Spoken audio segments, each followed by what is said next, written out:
Assalamu alaikum warahmatullahi wabarakatuh. Ndugu zangu watu wa elimu za dua na mitishamba, alhamdulillah tunaendelea tena masomo mazuri kabisa ya tiba za asiri, dua, mitishamba na kadhalika.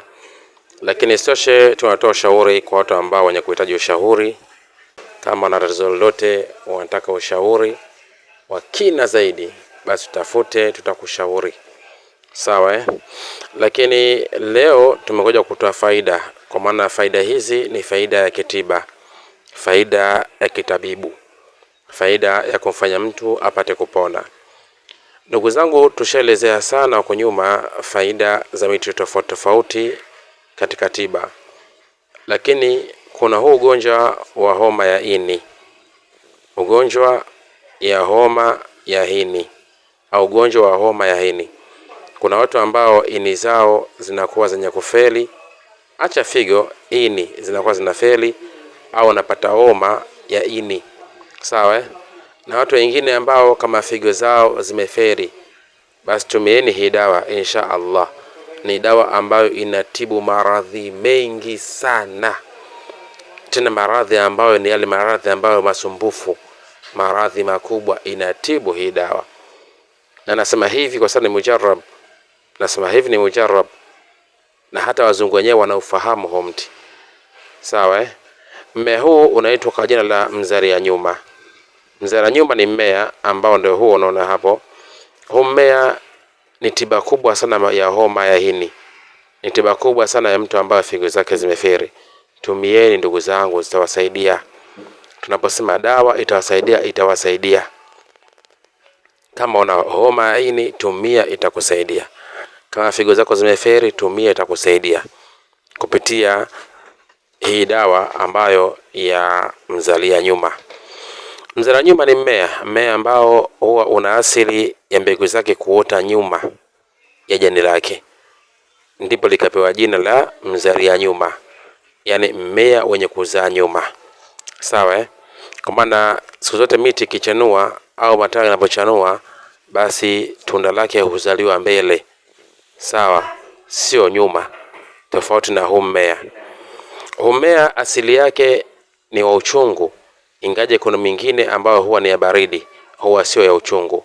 Sawa Sasa tafuta mzaria nyuma ambao ni wa uchungu, ndipo tumie katika hali ya mtu mwenye maradhi ya homa ya ini. Tumia uliokuwa wa uchungu. Ukanda wetu sisi Dar es Salaam huu pwani hapa, mmea upo kwa wingi sana, tena ndo wa uchungu. Lakini katika nyanda zingine kama nyanda za juu kama kaskazini, Arusha, Moshi na sehemu zingine, kuna baadhi ya maeneo utapata mmea lakini unakuwa sio wa uchungu. Sawa Unakuwa sio wa uchungu. Tafuta huu wa uchungu. Kama wewe upo katika sehemu ambazo mmea huu sio wa uchungu, basi wasana sisi upo taratibu, tutakutumia mmea, utauchuma au utakutumia. Sawa Kwa hiyo hali halisi ndipo hivyo. Kwa hiyo huu mmea wa mzaria nyuma unaotumia vipi katika kutibu maradhi hayo ya homa ya ini au mtu ambaye figo zake zimefeli? Cha kufanya, tafuta huu mmea wa mzaria nyuma. Huu kuchimba kwake unakuwa unanyofolewa, unatoka wenyewe na mzizi wake.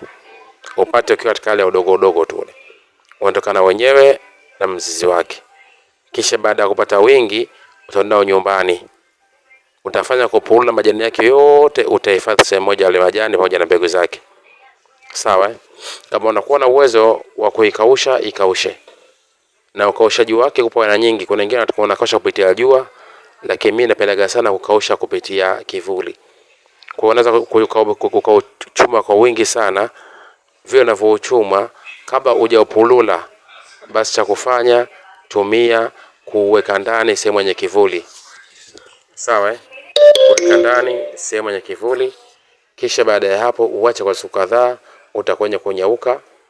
Baada ya kunyauka, utautoa, utapiga, majani yatajitenga na vimbegu vitajitenga.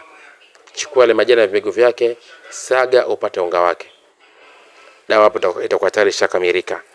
Kwa maana hiyo dawa utakuwa kila siku unaweza kutia katika juice ambayo ni natural, au kutia katika uji ambao wa kawaida, kaanza kutia katika maji ya moto.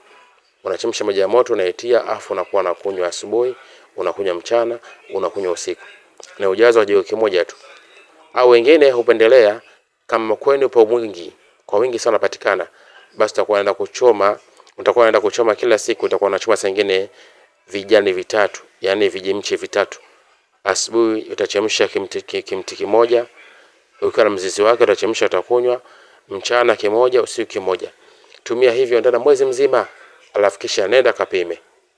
Utakuja kuniletea marejesho hapa. Tumia hivyo. Wewe mwenye tatizo la homa ya ini, tumia hivyo ndani mwezi mzima, kisha nenda kapime. Wewe mwenye tatizo la figo, tumia hivyo ndani mwezi mzima, kisha nenda kapime. Wewe mwenye pressure, tumia hivyo ndani mwezi mzima, nenda kapime. Ndugu zangu, Mwenyezi Mungu ana maajabu. Nasema hivi kwa sababu ni dawa ambayo nishatumia sana kuwatibia watu wengi kwa idhini yake Mwenyezi Mungu. Ni dawa ambayo ni mujarrab. Dawa ambayo ni nzuri sana katika tiba. Kwa hiyo tumieni hii dawa, itawasaidia insha Allah. Hii ni faida ya mzee nyuma katika upande wa kutibu maradhi hayo ya homa ya ini, katika kutibu maradhi ya pressure, kutibu maradhi ya figo na kadhalika. Tumieni, itawasaidia biidhnillah. Assalamu alaikum wa rahmatullahi wa barakatuh.